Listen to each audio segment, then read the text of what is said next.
how do I deal with interruption? Or if it's personal, how do I stop interrupting other people when I'm trying to talk? Why do people feel the need to interrupt and jump in?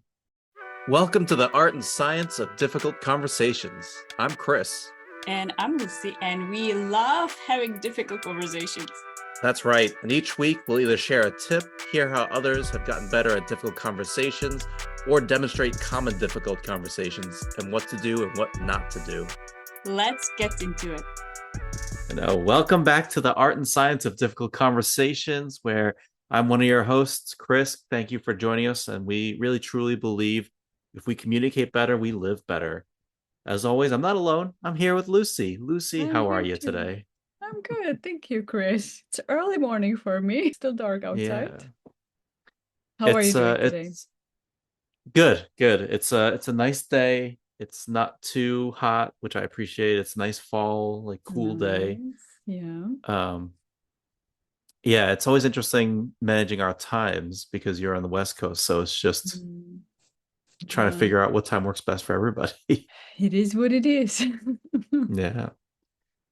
Um, yeah, my son just had his third birthday party Oh, on happy Saturday, so it was nice. birthday to him. Thanks. Oh, that's fun. Yeah, so it was a nice little get together. It was raining all day, so we had to pivot. We Oh, were going to do it in our no. backyard, and then we had to pivot into using another space Mm, because our house isn't big enough to hold that many people. So, wow. but it was That's good. the Nice. Good for you. Sounds like you created some innovation there and quick Yeah, thinking. yeah. So today is just us. We're just talking with each other. But we have one big thing that I've seen a couple of times now. And it's interesting because it's on both sides. So it's really, Mm. how do I deal with interruption? Or if it's personal, how do I stop interrupting other people when I'm trying to talk? And so we'll do that first part. We'll do that first part of how do I stop interrupting other people when I'm talking to them?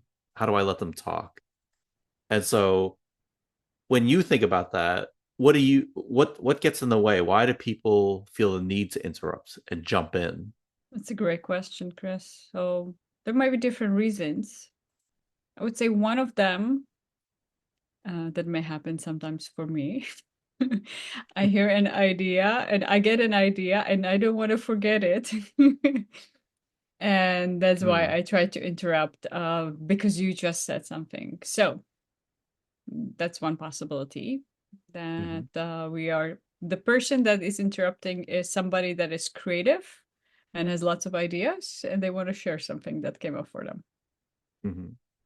I'm also thinking another reason could be the other person said something triggering Hmm. and therefore the other person wants to interrupt because they are reacting from, okay, let's say anger, upset, rather than letting the other person finish. They want to set the record straight, maybe.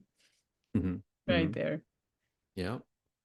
Any other scenario that comes up for you, Chris? I'm thinking, and I think when I say this, it'll be interpreted as a negative thing. I think sometimes people have the need to show that they know what's going on, or they feel like they have to show an expertise or how to solve a problem. And I truly don't mean that in a bad way. I truly mean a lot of leaders get into a position, especially for leaders, they get into a position where they were promoted or gotten hired because they know what they're doing.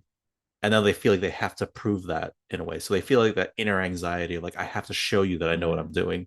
Mm-hmm. And the downside is then you feel like you need to answer the problem, but you haven't done enough asking, or you haven't let the other person talk enough to figure out if that's the actual problem, or if it's just they're talking out the problem out loud and they know how to solve it. They just need to verbally process it.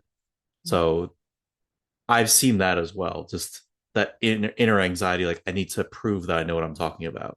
Mm, makes sense. And I'm hearing, so I've mentioned, let's say, being triggered, being upset, but you're mentioning another emotion, like the inner anxiety. Mm-hmm. Like we have to show we know. I wonder if it's also part of like I want to control the situation or the conversation when it's going.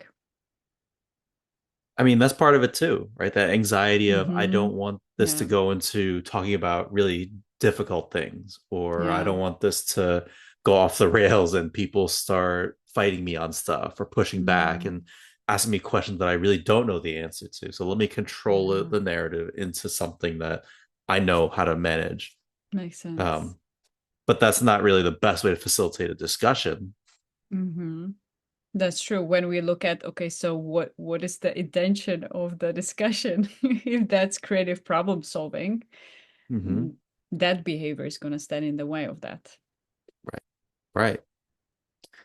So yeah. So if from when you've coached other people and yourself, I guess also, how do you teach others and yourself to not interrupt?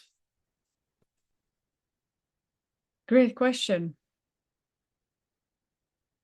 I would say first step is self-awareness and just being aware of how much we do it whenever we do that.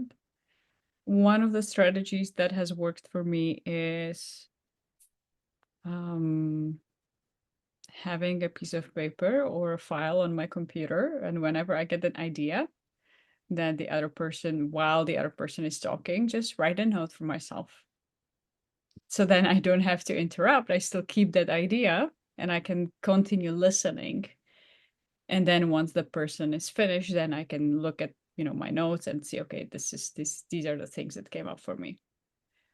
Um, Hmm. so that's the strategy for those people that have lots of ideas coming up as Yeah. they are listening. What would be some of the strategies? What would you say for somebody that is anxious? I would, I'd say it's just one of those things that takes a long time. Mm, I think for it's something that I've experienced as a coach and as a therapist. Like there's a lot of times when somebody's saying some kind of issue or problem, and you're like, I know how to solve it. It's a very simple. I just want to tell you the answer. I wish I could just tell you the answer. And you feel like this pressure building up inside you. I need to tell you this answer. I need to tell you what's going on. You know what helps me and what I tell other people is sometimes finding something physical to push or touch oh to as a yeah. grounding tool. So like holding a one person I've worked with had a sharp rock, not a sharp rock, but it was like a rock that had like a ridges on it. Yeah, exactly. Just like that.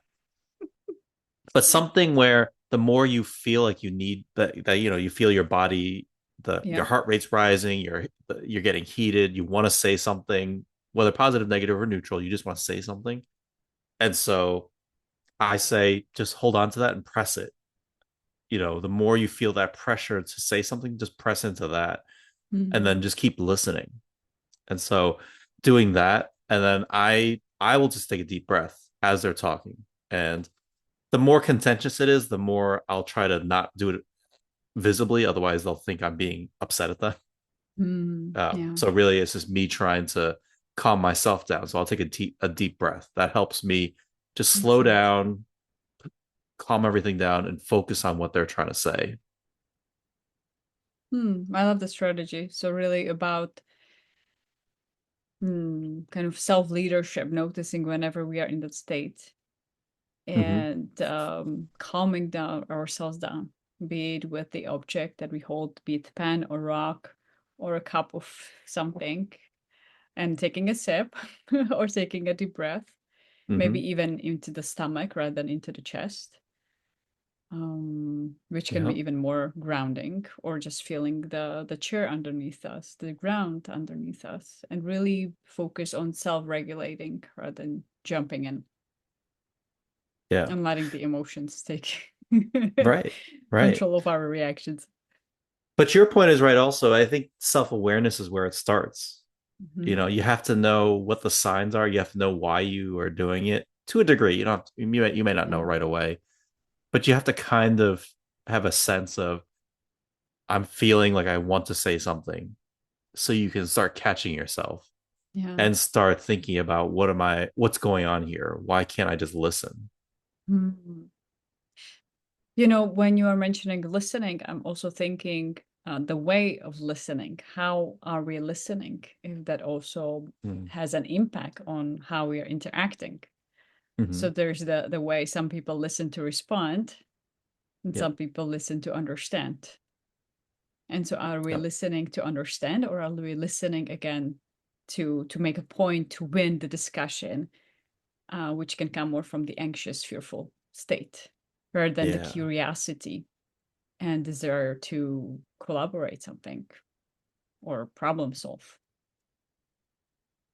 And I think that's a technique that really changed and made me feel more comfortable in hard conversations of any sort is that mindset of let me just understand what you're thinking, feeling. Because I think for a lot of therapists in grad school, I had a lot of classmates that were, uh, for lack of a better word, just anxious about when a patient says this or a client says this, what do I say in response? Or what questions should I ask? They essentially kind of wanted a script of like, if the client says this, say this. They wanted like a real workflow of what to say. Oh, yeah. Mm-hmm. And I think, and I teach also, is like once what really helps you is just listen to what they're feeling and focus on that and try to figure out what is it that they're feeling or thinking about a situation. And then that'll the question or the next thing to say will come up naturally as you focus more on that. Focus on that. Don't worry about what's going to happen next. Just focus on that question or focus on what they're saying, what they're confused about, what they're struggling with, and that'll work itself out. Because I think for, interrupting, somebody may bring up like, if you have like if you're my employee and when you're complaining to me, you bring up like 4 or 5 different issues. I'm gonna feel that anxiety. Like I don't want to forget that first issue. I don't because you brought it up and then you changed topic. I want to like I have an answer for that. I know how to solve that. And the more I think about like how do I solve that? What do I say that first problem? The more I'm focusing on like the content when I really should be thinking about you keep changing the subject. So what's going on here that you are so all over the place? It seems like you have a lot. It seems like you're overwhelmed. It seems like you're overburdened and overstressed. And Mm-hmm. what's the most important to you? Let's let you decide. What do you think is the most important? And let's solve that problem one at a time. Makes sense. So I'm hearing also maybe setting some ground rules, even possibly. Could we just pause after each point? Or having Yeah. like, do you want to share just everything at once, or do you want to go point by point? Right. Yeah, because I think it's up to the your employee because I think we want as managers as leaders we want to solve the problem because we're good at it. That's why we're leaders. That's why people get promoted because we're good at solving a problem. And really, the employee may not even need our help. They just need to talk it out loud and hear it out loud. And then the more they talk about it, they can figure it out themselves. They realize, oh, this is the issue. Exactly. Or the more they talk about it out loud, they're like, actually, I don't need your help with that. I can figure that out. I need your help with this other thing. Mm-hmm. So sometimes people don't need the solution; they just need to um, kind of share that to somebody else and get their own clarity as they're describing the situation. Yeah. Yeah. And that comes So with it's, curiosity of the leader. yep. How can I support this person? Is it by telling them what I think? Or is it by really listening to what they're saying and helping them think it through by Mm-hmm. asking questions rather than telling them what I'm thinking? Yeah, yeah, yeah. What do you suggest usually or do when you do have somebody that's like kind of going all over the place and you have thoughts about everything they've said? So usually I reflect back. So I'm hearing there's a lot of things going on. I'm hearing these things, so maybe one, two, three, four different things. What is the most important thing you would like to address today in our time together? Okay. Yeah, And help them basically pick what they want to focus on. right, right. So similar If we have, approach. yeah. So similar approach. Like let's really just listen and look at the big process of what's happening that you're going from thing to thing. I don't Mm-hmm. need to jump in and feel like I have to answer every single thing right away. No. Absolutely. So that's good. So then that's very straightforward, simple, not easy, but simple to understand in terms of just got to be aware of yourself, aware why you're to a degree why you feel the need to interrupt, and then have strategies in place to slow yourself down and listen to what's happening in the other person and being curious. There's one last thing that came up for me around when somebody gets Mm, triggered, let's say mm, angry or upset. Again, I would say similar with the anxiety. Use our body sensations to help us calm down. Hold a rock, put that pressure into that rock, into that stress ball or anything that you have, or feel the ground underneath. Could be sometimes just muting ourselves as another Mm, strategy, let's say on the call. hmm hmm If it's not video, or I don't know how that would work possibly on the video. So we make sure that we let the other person speak. Could be a possible Yeah. kind of workaround. So we know, yes, I know I'm getting triggered. I'm gonna focus. I'm gonna write notes, and I'm gonna mute myself so I'm not making noises of disapproval. Maybe. Mm, What do you think hmm of this strategy? I like it. I think I think it works well online. Mm. Obviously, it doesn't translate to in person, but yeah, Yeah, true. online, why not? True. Yeah, in person is a little bit more harder to mute ourselves. Yeah, that's a good one. I'll start using that. I'm going to start suggesting that one. I've used it once with my mom actually. Oh yeah, on the phone. On the Yes, on phone the would work phone. too. Yeah. Yep, Yeah. yep, yeah. Um, I feel like I may have used that before too on the phone. That sounds familiar. It But seems that's not a good. bad idea. You don't interrupt, and you can just let the other person just kind of rant or do whatever they need to Yep. do for Yep. whatever. I love that. So why don't we take a break here and when we come back, why don't we talk about the other side? How do we deal with a coworker or somebody else that keeps interrupting us? How do we that constantly interrupts us? Sounds good. So here's Blah a blah little blah. Add commercial. commercial here. Blah blah blah. Yes. I Okay. just noticed, that's for What? later. You're kind of dark today. It seemed like the light. Dark? Um. Ah, Oh, uh-huh. Now you yes. changed something. Uh-huh. Now it's darker. Yes, I Now it's am darker lighter. because I don't have the light with me. I'm not at my regular desk, if you haven't noticed. I you didn't um, say. so what I'm gonna do is I actually have I mean, a it's Reddit okay. post. I'll what I'll do is I'll read it Oh, so that it'll have like more concrete I in like terms of it. what specific thing.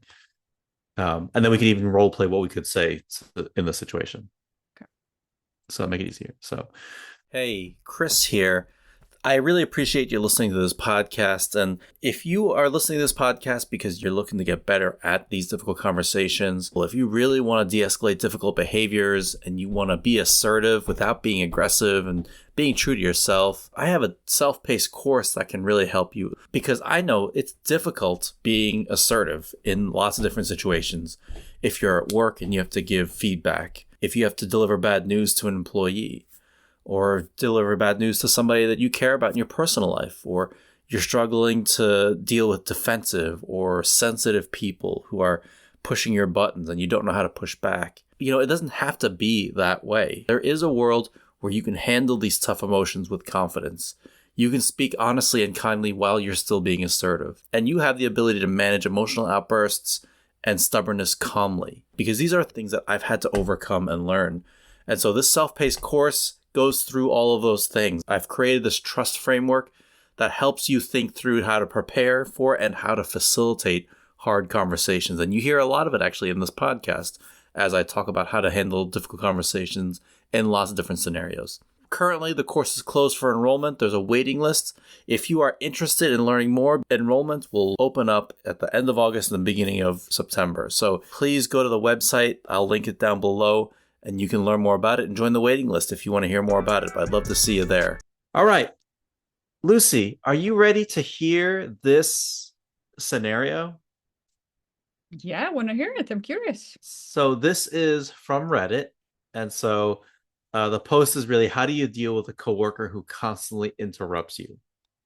So there's a coworker, the poster, the original poster. They have this coworker they're calling them Jen, who constantly interrupts me during meetings. Sometimes it's positive and productive. However, most of the time, They just cram in whatever thought they have in the middle of my talking. Worst of all, they're usually wrong and they talk for a very long time. For example, our company's going through some layoffs. When I was talking to a point related to accounting and the changing structure of salaries, Jen randomly started talking about how bad layoffs are and how we should be mindful and caring to our colleagues. Sure, they're not totally wrong, but that monologue was totally non productive. And I get that sometimes people are excited and want to share their thoughts, but it feels disrespectful. And this person, the poster, has tried pausing, giving them a look, but they don't seem to catch on. They've also tried saying stuff like, as I was saying before, to get back on point when they do stop talk, when Jen stops talking, but they're completely oblivious to the slight social cues. What do you think? How would you address a coworker who's constantly interrupting you in meetings? Hmm. That's a good one. Great scenario. So different things come to mind. One, I wonder if that person had a conversation with Jen outside of the meeting and giving them Hmm. feedback. I'm noticing that in some of the meetings that we have had, it seems when I'm talking, you jump in, and sometimes it is productive, and I appreciate your input. And at the same Yeah. time, I lose my train of thought. And it also feels like the impact on me, it feels like you're not listening to what I'm saying, and I feel a little bit Hmm. disrespected. And here could be a request, next time when we are in the meeting, I want to hear what you're thinking, but could you please let me finish first? Hmm. And kind of Hmm. set kind of the agreement there. That could be one Yeah. of the possibilities that comes up for me. Hmm. Um, what would you say? Any other way? I agree. I think the first step would be I think this person's tried things in the meeting. I actually don't think there are wrong things to try. I think it's reasonable to try those things. Hmm. I do think talking to this person, Jen, one on one would make the most sense to talk and figure out what's going on because there could be lots of reasons. Jen just could be really excited or passionate about whatever topic it Yeah. is. Um, to me, I also wonder, do they have some type of ADHD, some type of just kind of lack of internal control to stop themselves from saying it because they're just thinking it, and maybe they haven't been diagnosed previously, so now they're like they haven't been treated or helped with it, so now they're just kind of in there and nobody's giving them that feedback, so they're not getting any kind of uh, guidance on what they need to correct and how to correct it. Right, they're just super excited about this topic or they're Yeah. just super thinking about something and they Yeah. need to get it off their chest. So part of that I think is giving that feedback but also figuring out Hmm. what's going on for that person. Mm. Yeah. Not that you have to solve it, right? If it's your coworker and if it's a personal issue, it's not your job to solve it. You don't have to worry True. about that. Yeah. Even if you're the boss, I guess it's not your job to solve their personal issues. But I would say you should understanding that helps you better understand why it's happening, so you know what type of feedback you need to give. Whether it's you just need to direct them and guide them and give them some actionable feedback because they haven't had that guidance before. Giving that feedback Mm. exactly as you said, right? What the impact is and what you want different. Hmm. Yeah, Yeah. just give that feedback and talk it through and figure out, do they want ongoing support and guidance around it. So you just keep telling them stuff like, hey, great job in the last meeting. Thank you for letting me finish my thought.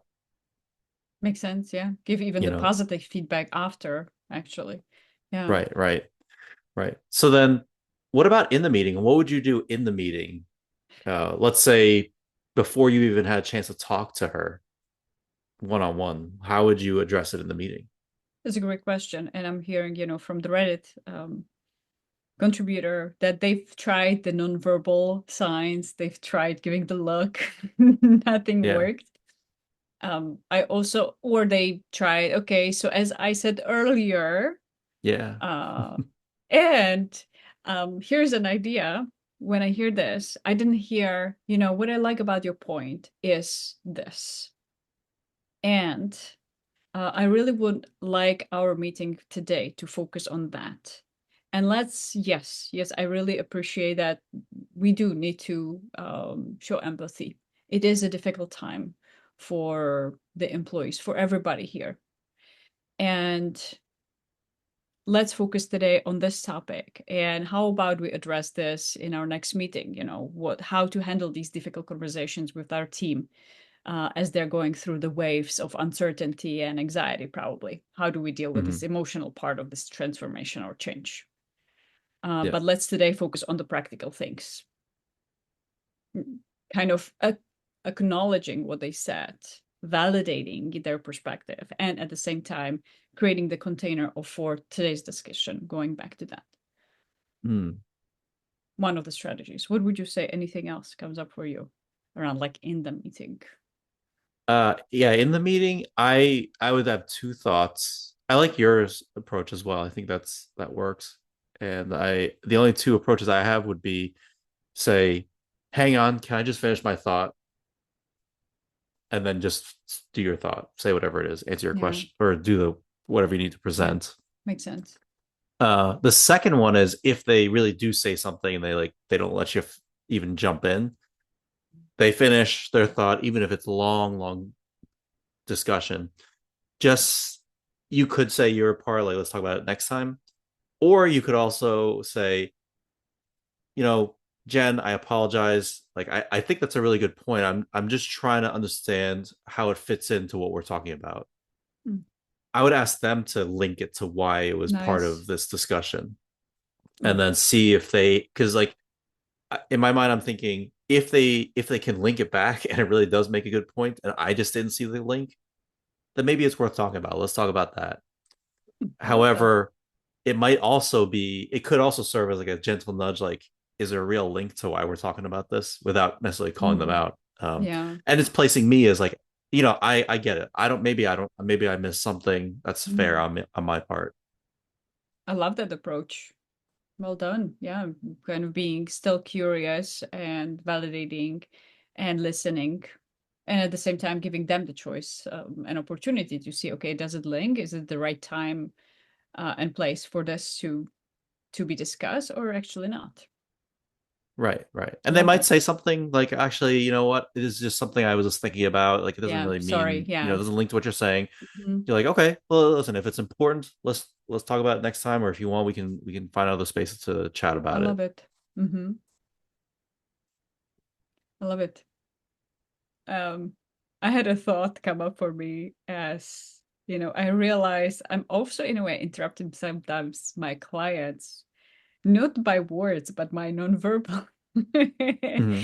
And a lot of my clients are very focused, or but I breathe very loudly. It's possible when I take a breath in the middle of their sentence, they're like, Lucy, you want to say something? So our conversation today helps me. I need to be careful not to interrupt them in the middle of the sentence unless there's a reason for that. Hmm. Hmm. And I have their permission at the beginning already to interrupt whenever, let's say, they're going in circles. And Hmm. so when we have that agreement, then I can do that.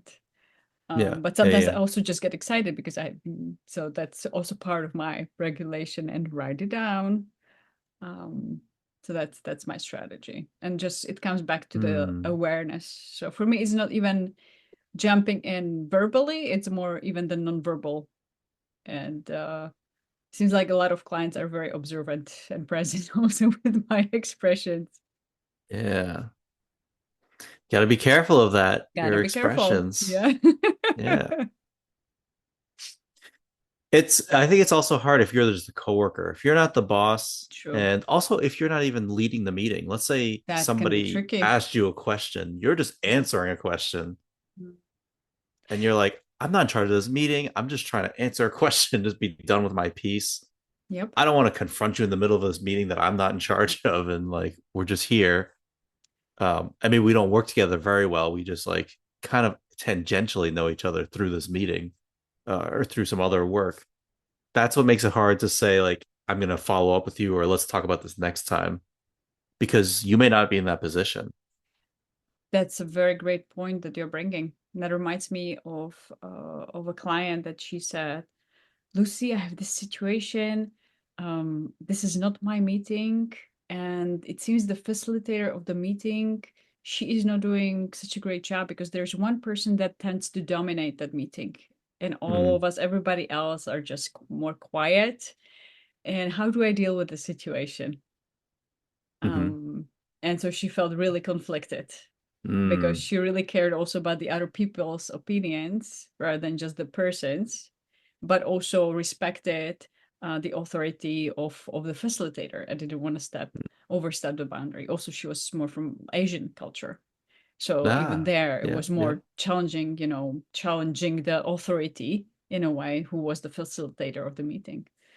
yeah, What's coming up for you? How would yeah. you address this situation? Also, when the conflict of, or maybe the culture can get in a way. I think it's I think it goes back to those same basic techniques we talked about at the beginning. Go go afterwards and talk to them like one on one. Like, hey, listen, Yeah. I don't appreciate when you're interrupting me. You know what's going on here. Yeah. Especially if you don't like just telling people what to do. If you're very non-confrontational, Mm-hmm. Yeah. that's fine. Just add in another point where you're asking them what's going on. Hmm. Then you can make it a dialogue, and it's not as not as like Direct. you just telling them to knock it off. Would you also go talk to the facilitator of the meeting? You might depends on how well you know the facilitator. I think Mm. that's part of that cultural thing. Like Yeah. if you are in a super respectful, if you come from a super respectful culture, hierarchy is a big thing. You Yeah. don't know the facilitator; it's somebody else's boss or the VP or CEO, Oh, yeah. and you're It would be lower on the very difficult. Mm-hmm. yeah, you're not going to. If it's your own boss, yeah, maybe you'll go to them and Makes talk to them like, sense. hey, Yeah. listen, Jen keeps interrupting me. I'm not able to get my point across. Is there anything you can do about this? Mm-hmm. So that might make more sense if it's your own direct boss. Yeah. Where you have to build the relationship, the trust, the support. Right, right. Yeah. But yeah, if you're come from a culture where it's super hierarchical and respect, it's going to be harder for you if it's somebody that's even higher on the totem Oh, pole yeah. that's Yeah. leading the meeting. Makes sense. Yeah. So it comes back to also the self-awareness. What are my and other people's awareness? What are the relationships? Yeah, Uh, who might actually support me in the situation? Is it yep, wiser to have the conversation straight with the person, or is it wiser to go to my boss and see if the boss could change a way how they facilitate maybe the meeting? It could be also yeah, feedback for the boss if that there's the trust and relationship built in that way. exactly. Yeah.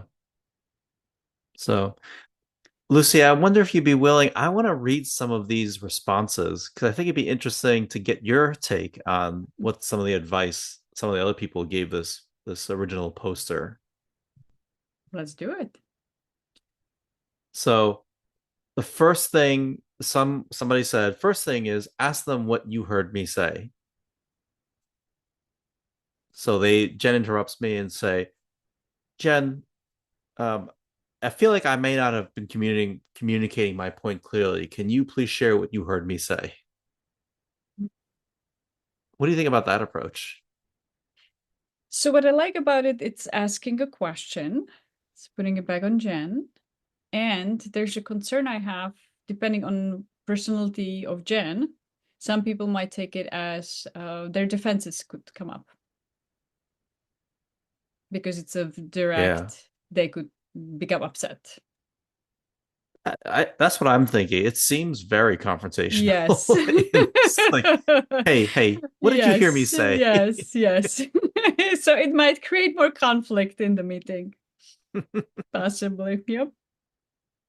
Okay. So we're both not a fan of that one. No. What about this other one? I just go silent and end the conversation. The awkwardness of the conversation usually clues them in. Uh, it's an interesting one. I would say it's somebody that is uncomfortable with sharing directly, and they have more indirect communication approach. And it may work. It's coming from the safety, I would say, but it's not might not be the most effective approach because some people they won't get a clue unless we really have the Mm, conversation with them. yeah. And I would say it's not the most effective approach, definitely, and it's more of the passive aggressive. if I even can say this one. Yeah, my concern is that in a meeting, that's not going to work if you're trying to answer a question about something, because somebody else is going to jump in and say something Absolutely. or ask you to repeat your answer or do Yeah. something. So maybe one on one that might work. Yes. Good point. But in a meeting, I feel like that would also not only will the interruption disrupt the flow of the meeting, but then you not saying anything if you're supposed to answer a question or present, then that also breaks the flow of the meeting as well. True. Plus, there's already negative emotion in there. It's Yeah. like, oh, you're upset. What happened? You seem quiet now. Or some people Yeah. are uncomfortable to actually say that and they just dismiss it and they just start talking even more. Because for Mm. some people, when they get anxious, they start talking even more. Yeah. So, which Yeah. could actually make the problem even worse, the strategy. Yeah. Exactly. Yeah. Here's the last one. There's other ones. A lot of people said similar things to us, which is pull them aside, talk to them after the meeting, or just say something during the meeting. Um, this one is if someone interrupts me when I'm trying to say something important, I just keep talking. So just even ignore that they try to interrupt. And if they keep going, say, "Excuse me, could you wait until I'm finished, please?" What do you think about that approach?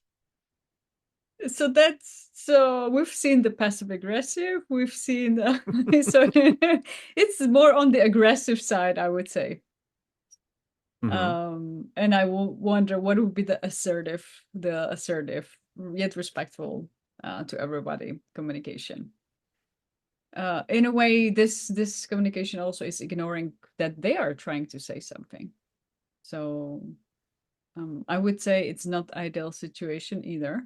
That might also lead to more upset on both Yeah. sides and frustration. What's coming up I'll for tell you you what. around this one? I Mhm. actually I actually don't mind the second part where they say, "Excuse me, could you wait until I'm finished?" True. I Good actually point. don't Yeah. mind that one. I think that one's reasonable to do, Mm. especially if it's a person that consistently interrupts you. Mm. True. Now it I would pair that with going afterwards to talk to them Yes. and say and talk to them and just like figure this out. But I wouldn't suggest just keep talking and ignore what they're doing. Yeah. Um, to your point, it's a mix of passive aggressive and just aggressive. So Hmm. that necessarily won't help. But I don't hate the idea of just saying, "Hey, could I just finish talking, please?" That's true. That's more communication of like I'm hearing you have something to say and I want to hear it, but can you please let me finish first? Right, right. And then, but it depends on tone, right? The way you just said it sounds respectful. Yeah. But you could certainly also end up saying it like aggressively. Just can you let me finish for once? For once. Uh, Jen, shut up and let me talk. That so is not appropriate. That's not what we teach here. so we need to always remember there are levels to our conversations and communication. There's not just the Right. data, what we Right, right, actually right. communicate, the words, but also the energy we communicate and the The emotions we energy. communicate with. Yeah. So, Lucy, what are your takeaways? What are you thinking about in terms of final takeaways of how to deal with a coworker that's constantly interrupting you in this meeting situation? Hmm. So if it happens for once, twice, really have the conversation with them one on one first. If it happens in the meeting, see respectfully with managing the tone of voice and our emotions. So it comes with our own self-regulation. Hmm. So have your rocks ready, or your stress balls, Yep. so that when you can say, could you please let me finish first, and then I want to hear what you want to share. And if you are worried that you're going to forget, please just write it down quickly. So then we address your point, but I really want to finish first. So we say it in a tone of voice that is not angry, upset. So both managing ourselves, our energy, our emotions, and communicating our boundary in a way and what we Hmm. want instead. Anything else that you would like to add? Yeah, I don't know if I would add much. I I think it's right on. I think it's reasonable to address it in the moment and then follow up afterwards and make sure you talk about it one on one too. But yeah, I don't think you can if it's keep in this situation it keeps happening. It's not just like a one time thing. So it's worth talking about it one on one Yeah. and trying to figure out how are you going to work together to figure this Hmm. out. Hmm. I like what you said. How are we gonna work together because this is not working? Rather than you need to change this. This is your fault that our Right, communication is right. yeah. Yeah, yeah. But rather Exactly. It's collaborate. Let's both of us figure it out how we can work together better. exactly how do we solve the problem together as opposed to Hmm. you You have figure a this out. problem. Right, Yes. right. I mean, you can feel that way in your head. You can, True. vent to your friends about it, but when you're Hmm. talking to the person, the focus is how do we solve the problem together? Yeah. So this is the end of our episode today. Please like, subscribe, let us know your questions. So maybe next time we read your situations rather than from Reddit. And Chris, by the way, I really appreciate what you did here today. Thank you. I think that that was a cool way of doing that rather than just us role playing, because I think we get exposed to different scenarios and even different ways. So please give us feedback if you also like this way. Or if you really love the role plays, let us know so we can make it in a way that also works for you. Because this is why we're doing it, to add value to you, to have better communication and have better lives. Well, thank you, Chris, Thank you, for Lucy. Always a another awesome pleasure. episode. Same here. And I look forward to seeing you next time. Yep. See you next time. Bye, all. Bye.